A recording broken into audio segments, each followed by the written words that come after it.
नमस्कार दोस्तों, स्वागत है आप सभी का इंडियन आईक्यू इंस्टीट्यूट के यूट्यूब चैनल पे।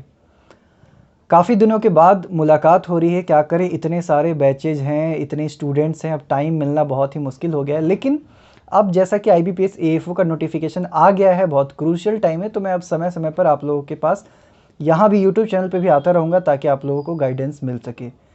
आज का ये वीडियो बहुत ज़्यादा इंपॉर्टेंट होने वाला है। जितने बच्चे आईबीपीएस स्पेशलिस्ट ऑफिसर का एग्ज़ाम देने वाले हैं, फॉर्म भरने वाले हैं, चाहे वो एएफओ से हो, आईटी ऑफिसर हो, मार्केटिंग के पोस्ट पे हो या लॉ ऑफिसर के लिए हो, किसी भी पोस्ट के लिए अगर आप अप्लाई करने जा रहे हैं, ये वीडियो आपके लिए बहुत इंपॉर्टेंट होने वाला है। सभी तरह के डाउट्स, सभी तरह के क्वेश्चंस जो आपके दिमाग में अभी इस टाइम पे चल रहे हैं, शायद ही कोई दूसरा वीडियो होगा जहाँ पर एक जगह सॉल्व होगा, पर यहाँ पर आपको एक बार इस वीडियो को देखने के बाद आपके मन में किसी प्रकार का कोई डाउट नहीं रहेगा, ये मेरी गारंटी है।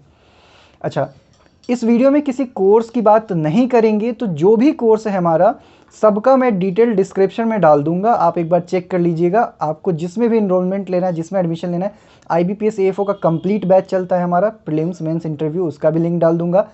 एएफओ मेंस का 130 से भी ज़्यादा target based practice mock test होता है हमारा, उसका भी लिंक मैं यहाँ पे डाल दूंगा। FCI AG3 का है, उसका भी लिंक मैं डाल दूंगा। जिसको भी आपको चेक करना है आप चेक करिएगा, जो आपको लगेगा आपके लिए रिलेवेंट है आप वहाँ से एडमिशन ले लीजिएगा। यहाँ पे उसके बारे में विशेष चर्चा अभी नहीं करेंगे। यहाँ पर हम लोग जो चर्चा करने वाले हैं वो इम्पॉर्टेंट है। इस एग्ज़ाम में फॉर्म फिलिंग से पहले जो बहुत सारे मन में डाउट्स चल रहे हैं उनको हम लोग को यहाँ डिस्कस करना है। अच्छा, एक इम्पॉर्टेंट बात, हमारा डिस्कशन ग्रुप है आईबीपीएस एएफओ का टेलीग्राम पे, ठीक है, 4-4.5 बच्चे वहाँ भी हैं, तो आप उस डिस्कशन ग्रुप को ज्वाइन कर लीजिएगा। उसका लिंक मैं यहाँ पे आपको डिस्क्रिप्शन में दे देता हूँ, कमेंट में भी मैं आपको पिन कर दूंगा। वो बहुत इंपॉर्टेंट ग्रुप है, उसको ज्वाइन कर लीजिएगा। डेली उसमें बहुत ही बेहतरीन लेवल के आईबीपीएस एएफओ मेंस के एग्जैक्ट जो लेवल होते हैं उस लेवल के आपको क्वेश्चंस देखने को मिलते हैं। डेली फ्री क्विजेस कराए जाते हैं, रात के 10 बजे क्विज कराया जाता है जो एग्जैक्टली एएफओ मेंस लेवल का होता है। तो ये ग्रुप डिस्कशन ग्रुप है, काफ़ी हेल्पफुल रहेगा पूरे इस एग्ज़ाम के जर्नी में। लिंक मैं शेयर कर दूंगा, उसको ज्वाइन कर लीजिएगा। बाकी जो एएफओ का प्रीलिम्स का और मॉक का जो कोर्स है वो लॉन्च हो रहा है 5 तारीख को। चलिए, सबसे पहले सबसे इम्पॉर्टेंट चीज़ कि आपको जो फॉर्म भरना है वो 21 नवंबर यानी कि 21 नवंबर से पहले पहले अपना फॉर्म कंप्लीट कर लीजिएगा। एप्लीकेशन पहले ही कंप्लीट कर लीजिएगा, 21 नवंबर का वेट नहीं करिएगा। मैक्स टू मैक्स 19 नवंबर तक आप अपना फॉर्म भर लीजिएगा। लास्ट के दिनों में आप देखते हैं कि किसी न किसी तरह की परेशानी हो जाती है, इस वजह से फॉर्म नहीं भरा जा पाता है, कई स्टूडेंट्स का फॉर्म छूट जाता है। तो ये गलती तो सबसे पहले नहीं करना है। कम से कम 19 तक आप अपना फॉर्म फिल करने का प्रोसेस कंप्लीट कर लीजिएगा। दूसरी बात, आप जब फॉर्म फिल कर रहे होते हैं तो वहाँ पर आपसे कुछ चीज़ें मांगी जाती है। सबसे पहले आपको लेफ़्ट हैंड का जो थंब है उसका इम्प्रेशन देना होता है। तो ध्यान रखिएगा कि लेफ़्ट हैंड मांगा गया है तो लेफ़्ट हैंड ही दीजिएगा, राइट हैंड के थंब का नहीं दीजिएगा।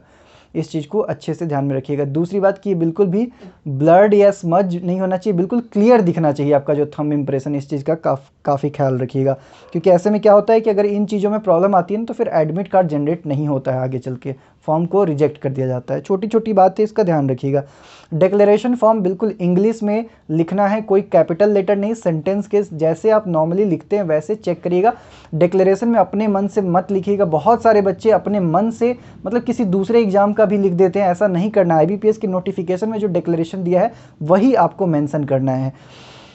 सबसे इम्पॉर्टेंट जो बात आती है वो होता है आपके रिजर्वेशन सर्टिफिकेट से रिलेटेड, जो आपका ओबीसी का है, ईडब्ल्यूएस का सर्टिफिकेट है या एससी एसटी का सर्टिफिकेट है, उससे रिलेटेड कुछ इंपॉर्टेंट चीज़ें हैं, वो उसको ध्यान में रखिएगा। बहुत दुख होता है, मुझे आज भी वो इंसिडेंस याद है। पिछली बार एक से एक ब्रिलियंट बच्चे इतना अच्छा स्कोर करने के बाद मेंस में, और उनका इंटरव्यू वो दे ही नहीं पाए थे क्योंकि उनका रिजर्वेशन सर्टिफिकेट यानी जो ईडब्ल्यूएस का सर्टिफिकेट है या ओबीसी का सर्टिफिकेट है उसको एक्सेप्ट नहीं किया गया था इंटरव्यू में। वो चीज़ कोई भी टीचर भूल नहीं पाता है जब अपने स्टूडेंट के साथ ऐसा कुछ होता है। तो इस चीज़ का आप लोग बहुत ध्यान से ख्याल रखिएगा। सबसे पहला कि जो भी आपका ओबीसी या ईडब्ल्यूएस का सर्टिफिकेट मांगा गया है उसके लिए जो क्रूशियल डेट दिया गया है उससे पहले का ही सर्टिफिकेट होना चाहिए। इस चीज़ का ध्यान रखिएगा। ये नहीं कि आज फॉर्म भर लेते हैं और उसके बाद हम दिसंबर में जनवरी में हम सर्टिफिकेट बनाएंगे, उसको वैलिड नहीं माना जाएगा।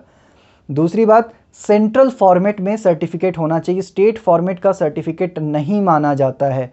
तो आपका जो ओबीसी का या ईडब्ल्यूएस का जो भी फॉर्मेट है, नोटिफिकेशन में भी मिल जाएगा, आप कहीं भी उसको फाइंड आउट कर सकते हैं।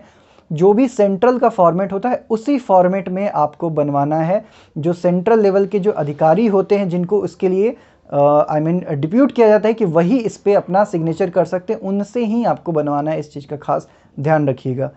दूसरी बात, कई सेंटर्स पे हिंदी में रिजर्वेशन सर्टिफिकेट होने पे भी ऐसा प्रॉब्लम आया था, तो कोशिश कीजिएगा जहाँ तक हो सके इंग्लिश में। वैसे अगर हिंदी में होता है तो आप यहाँ पर क्लेरिफाई कर सकते हैं कि सर हमारे यहाँ हिंदी में ही बनाया जाता है। तो इन सब चीज़ों का थोड़ा सा ध्यान रखिएगा। दूसरी बात फाइनेंशियल ईयर का है। अगर ईडब्ल्यूएस के लिए फाइनेंशियल ईयर जो अभी वैलिड है उसी फाइनेंशियल ईयर का होना चाहिए। आपका पुराना ईडब्ल्यूएस का सर्टिफिकेट वहाँ पर नहीं चलेगा। जो financial year, running financial year उसका ही सर्टिफिकेट होना चाहिए, पुराना नहीं चलता है। तो ये जो छोटी छोटी बातें होती हैं आपके सर्टिफिकेट से रिलेटेड, रिजर्वेशन सर्टिफिकेट से रिलेटेड, उसका खास ध्यान रखिएगा। एजुकेशनल क्वालिफिकेशन से रिलेटेड जितने भी सर्टिफिकेट्स होते हैं वो सारे क्रूशियल डेट से पहले आपके पास हो जाने चाहिए। अगर आपका फाइनल रिजल्ट भी, मान लीजिए कि आपका डिग्री आपको नहीं मिला है या आपका फाइनल जो मार्कशीट वगैरह है वो नहीं मिला है, कोई बात नहीं है। अगर आपका फाइनल रिजल्ट क्रूशियल डेट से पहले डिक्लेयर हो चुका है, यानी कि फॉर्म का जो लास्ट डेट है उससे पहले अगर फाइनल रिजल्ट डिक्लेयर हो चुका है, आपके पास इसके लिए सफिशिएंट प्रूफ है, तो बिल्कुल आप एलिजिबल हैं। ठीक है, इसके लिए सोचना नहीं कि फाइनल रिजल्ट तो आ गया है पर अभी तक डिग्री नहीं मिला है या कोई दूसरे सर्टिफिकेट्स नहीं मिले, उससे कोई मतलब नहीं है। फाइनल रिजल्ट डिक्लेयर्ड है, आप इस चीज़ को अगर प्रूफ कर सकते हैं तो बस आप एलिजिबल हैं। आपको डॉक्यूमेंट्स जो प्रोड्यूस करने हैं वो तो डीवी के टाइम प्रोड्यूस करना है, जब डॉक्यूमेंट वेरिफिकेशन होगा तब प्रोड्यूस करना है, अभी वो प्रोड्यूस नहीं करना है, उसकी भी चिंता आपको नहीं करनी है। अगला जो इंपॉर्टेंट चीज़ आ जाता है वो कंप्यूटर सर्टिफिकेट से रिलेटेड। बहुत बच्चों के मन में कन्फ्यूजन है, डेली इतने सारे क्वेश्चंस कंप्यूटर सर्टिफिकेट से रिलेटेड आते हैं। तो बच्चों ध्यान रखिएगा, आईटी ऑफिसर का पोस्ट छोड़ के जितने भी सारे पोस्ट हैं सब में कंप्यूटर का सर्टिफिकेट अनिवार्य है। आपके पास कंप्यूटर सर्टिफिकेट मैंडेटरी है, वो होना ही चाहिए। सर्टिफिकेट कहने का मतलब अगर आपने कोई पीजी डिप्लोमा किया हुआ है या आपने कंप्यूटर में एडीसीए वगैरह किया हुआ है, एडवांस डिप्लोमा, या कोई भी डिप्लोमा या सर्टिफिकेट कोर्स आपने अगर किया है, ट्रिपल सी भी अगर आपने किया है, आप एलिजिबल हैं। इसके अलावा अगर आपने 10th 12th या ग्रेजुएशन के दौरान कंप्यूटर अगर पढ़ा है, पोस्ट ग्रेजुएशन के दौरान वैलिड नहीं माना जाएगा। 10th 12th या ग्रेजुएशन के दौरान अगर कंप्यूटर साइंस आपने स्टडी किया है तो वो वैलिड माना जाता है। कई बार ये भी डाउट आता है कि एग्री इन्फॉर्मेटिक्स को लेकर भी डाउट आता है कि हमने बायो इन्फॉर्मेटिक्स या एग्री इन्फॉर्मेटिक्स जैसे सब्जेक्ट पढ़े हैं वो वैलिड होगा कि नहीं होगा। तो मैं इंसिडेंस बता रहा हूँ, इस पर मैंने सर्वे भी कराया था, बहुत बच्चों से पर्सनली भी बात हुई थी। कई बच्चों का जो एग्री इन्फॉर्मेटिक्स सब्जेक्ट था तो उनको वहाँ डीवी में इस पर क्रॉस क्वेश्चनिंग कर दी गई थी कि आपके पास कंप्यूटर का सर्टिफिकेट नहीं है क्या। उन्होंने कहा था कि नहीं है, पर हमारा एग्री इन्फॉर्मेटिक्स करके ग्रेजुएशन में ये सब्जेक्ट है।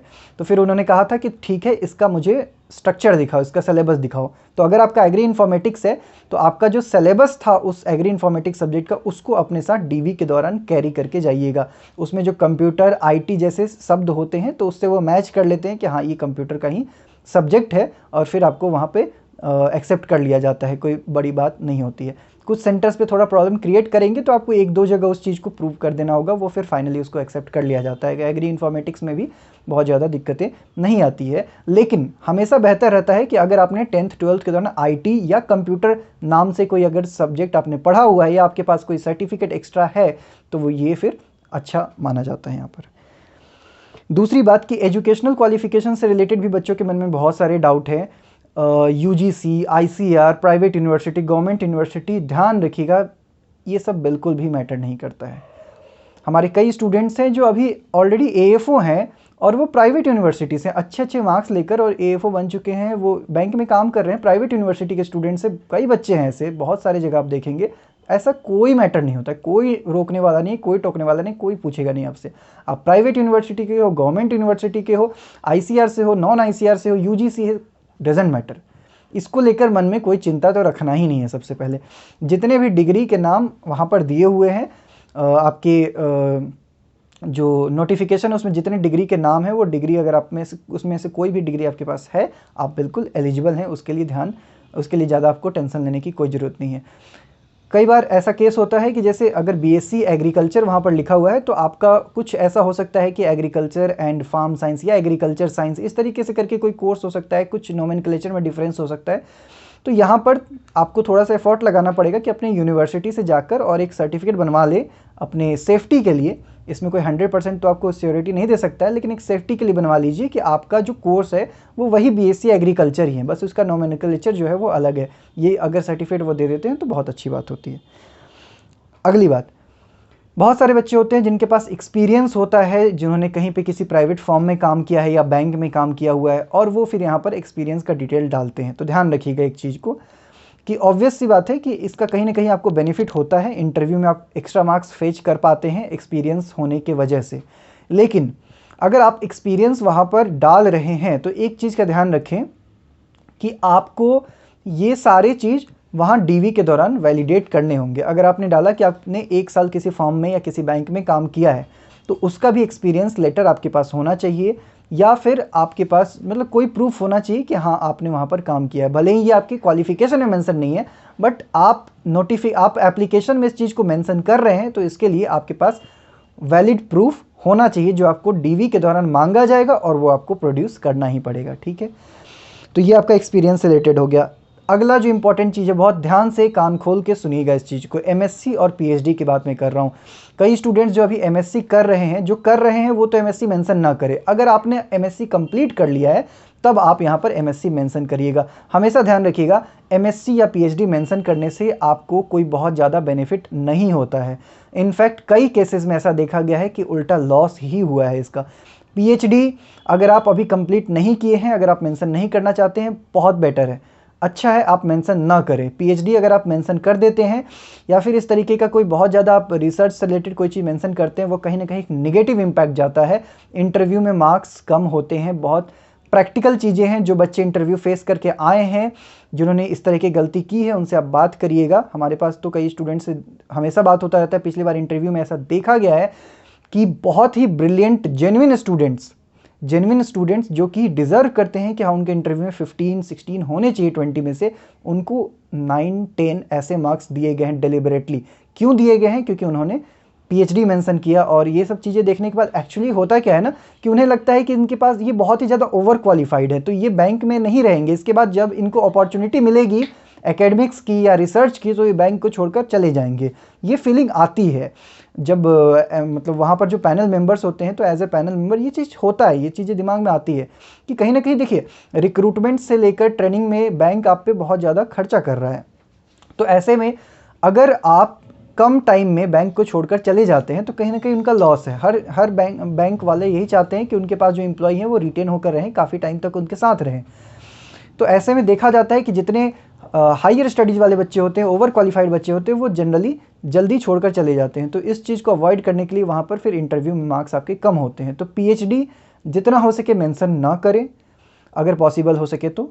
और एमएससी की जहाँ तक बात है, तो अगर आप मेंशन कर रहे हैं तो कुछ क्वेश्चंस के लिए, कुछ क्रॉस क्वेश्चंस के लिए अपने आप को अभी से तैयार रखें। जैसे कि आपसे ये पूछा जाएगा कि आप जो एमएससी में जो भी सीख रहे हैं उसका बैंक में कैसे आप प्रॉपर्ली यूटिलाइज़ करोगे, कैसे आप इस चीज़ को यहाँ पर इम्प्लीमेंट करोगे। ठीक है, या फिर आपसे पूछा जा सकता है कि एमएससी के बाद अगर ऐसी कोई अपॉर्चुनिटी मिलती है आपको एकेडमिक्स की या रिसर्च की, तो क्या आप वहाँ पर ज्वाइन करोगे, बैंक छोड़ दोगे। इस तरीके के क्रॉस क्वेश्चन आपसे किए जा सकते हैं। तो इनका कैसे वहाँ पर आपको प्रेजेंटेशन करना है उस चीज़ के लिए अभी से तैयार रहिएगा। ठीक है, तो ये मेंशन करने से पहले थोड़ा सा सोच समझ लीजिएगा। मेरे से पर्सनली गाइडेंस चाहिए होगा तो मुझे आप व्हाट्सएप या टेलीग्राम पे मैसेज करके भी आप गाइडेंस ले सकते हैं। ठीक है, नंबर है 9958393505। चलिए, इसके बाद बात करेंगे मैरिड वुमेन की। मैरिड वुमेन को भी बहुत ज़्यादा कन्फ्यूज़न होता है फॉर्म भरते टाइम कि कैसे कैसे क्या करना है। पिछले साल के एक्सपीरियंस के अकॉर्डिंग भी बता रहा हूँ कि बहुत सारे ऐसे स्टूडेंट्स थे जिन्होंने अपने फादर का नाम मेंशन कर दिया था, जबकि वो मैरिड थे और उनकी सारी चीज़ जो है वो फादर के नाम से ही वो कर रहे थे। तो वहाँ पर इंटरव्यू के टाइम उनको डीवी के टाइम भी इस चीज़ को पूछा गया था कि आपने हस्बैंड का नाम मेंशन नहीं किया है। आगे फिर जब आप ज्वाइन करोगे वहाँ पर जो आपके अकाउंट्स वगैरह बनेंगे और जो भी सारी चीज़ होगी वो फादर के नाम से ही होगा, तो चीज़ें थोड़ा सा वो हो सकता है। तो अगर आप मैरिड हैं तो आप अपने हस्बैंड के नाम को ही वहाँ पर हर जगह आप दीजिए। दूसरी बात है कि आपका जो भी अब नाम चेंज हो गया है उस नाम को ही आप यूज़ करिए। अगर आपका सरनेम चेंज हो गया है तो आप नए सरनेम के साथ ही फॉर्म भरिए। वहाँ पर आप बस इस चीज़ को प्रूव कर दीजिएगा कि हाँ आपका मैरिज हो चुका है, इनसे आपका मैरिज हुआ, इस वजह से अब सरनेम नया सरनेम ये है। तो वहाँ पर ऐसी दिक्कतें वुमेन के केस में नहीं होती, कोई प्रॉब्लम नहीं होता है कि आपके एकेडमिक सर्टिफिकेट वगैरह में कुछ और नाम है और अभी कुछ और। ऑब्वियस सी बात है कि मैरिज के बाद नाम चेंज हो जाता है, ये सब जानते हैं। तो बस आपके पास सफिशिएंट प्रूफ होना चाहिए उस चीज़ को दिखाने के लिए, ठीक है। जो फ़ोटो है उस फोटो को सेव करके अपने पास रखिएगा। वो फ़ोटो जब तक आपका पूरा रिक्रूटमेंट प्रोसेस कंप्लीट नहीं हो जाता है, जो फ़ोटो आप यहाँ पर डाल रहे हो एप्लीकेशन फॉर्म में, उसको हमेशा अपने पास रखिएगा। पहले ही बता रहा हूँ, बाद में बहुत पछतावा होता है, इस चीज़ को अभी से ध्यान रखिएगा। फ़ोटोज़ को अपने पास रखिए। जो एप्लीकेशन एक बार सबमिट कर देते हैं तो एप्लीकेशन फॉर्म का प्रिंट आउट अपने पास जब तक रिक्रूटमेंट कंप्लीट नहीं हो जाता है अपने पास रखिए। डॉक्यूमेंट वेरिफिकेशन टाइम इसको आपसे मंगाया जाएगा। इसके अलावा जो भी आईडी कार्ड का आप नंबर दे रहे हैं वो आईडी कार्ड आपके पास हमेशा अवेलेबल होना चाहिए। और हाँ, एक और इम्पॉर्टेंट क्वेरी जो बच्चों के मन में आता है वो है रिलैक्सेशन को लेकर। एज अभी क्या हुआ है ना,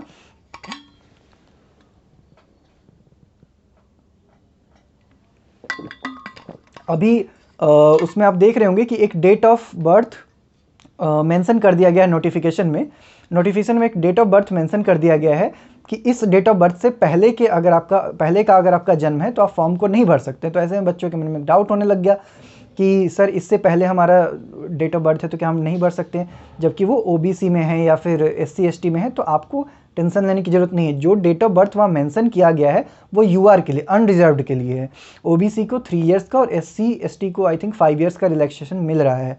तो इस चीज़ के लिए आपको निश्चिंत रहना है, ऐसा कोई प्रॉब्लम नहीं है। जो डेट ऑफ बर्थ है उसको देखिए, पर वो यूआर के लिए, उससे आप फिर 3 साल और आप पीछे कर सकते हैं। तो इस चीज़ को लेकर आपको बिल्कुल भी मन में कोई डाउट नहीं होना चाहिए। तो एप्लीकेशन फॉर्म से रिलेटेड जितने भी तरह के डाउट आपके मन में चल रहे थे, जितने तरह के ज़्यादातर क्वेरीज मेरे पास आ रहे थे, उन सब को मैंने यहाँ पर कंपाइल कर दिया है और मैंने कोशिश की है कि मैक्सिमम जो एडवाइजरी होना चाहिए वो मैं यहाँ पर रिलीज़ कर दूँ आपके साथ। लेकिन फिर भी अगर आपके मन में कोई डाउट रहता है तो आप मुझे पर्सनली व्हाट्सएप पे कांटेक्ट कर लीजिएगा या टेलीग्राम पे कांटेक्ट कर लीजिएगा 9958393505। हमारा जो टेलीग्राम ग्रुप है IBPS AA4 डिस्कशन ग्रुप, उसका लिंक शेयर कर दे रहा हूँ, उसको ज्वाइन करके डेली जो क्विज़ कराए जाते हैं उसको अटेम्प्ट करिएगा। अब तक मुझे लगता है 56-57 क्विजेस करा दिए जा चुके हैं। फ्री क्विज़ है, उसको आप आराम से अटेम्प्ट करिए। बहुत ही अच्छे लेवल के क्वेश्चन डेली बेसिस पे आते हैं, उसको आप प्रैक्टिस करते रहिए, ठीक है। बाकी जितने भी कोर्सेज वगैरह हैं मैं डिस्क्रिप्शन में डाल दूंगा, आप वहाँ से चेक करके इनरोल कर सकते हैं, आपको अगर इनरोल करने का होगा तो। चैनल पर नए हैं तो इसको सब्सक्राइब कर लीजिएगा। मिलते हैं फिर नेक्स्ट अपडेट में, जहाँ पर मैं आपको बैंक का जो प्रेफरेंस डालना है उससे रिलेटेड गाइड करने वाला हूँ।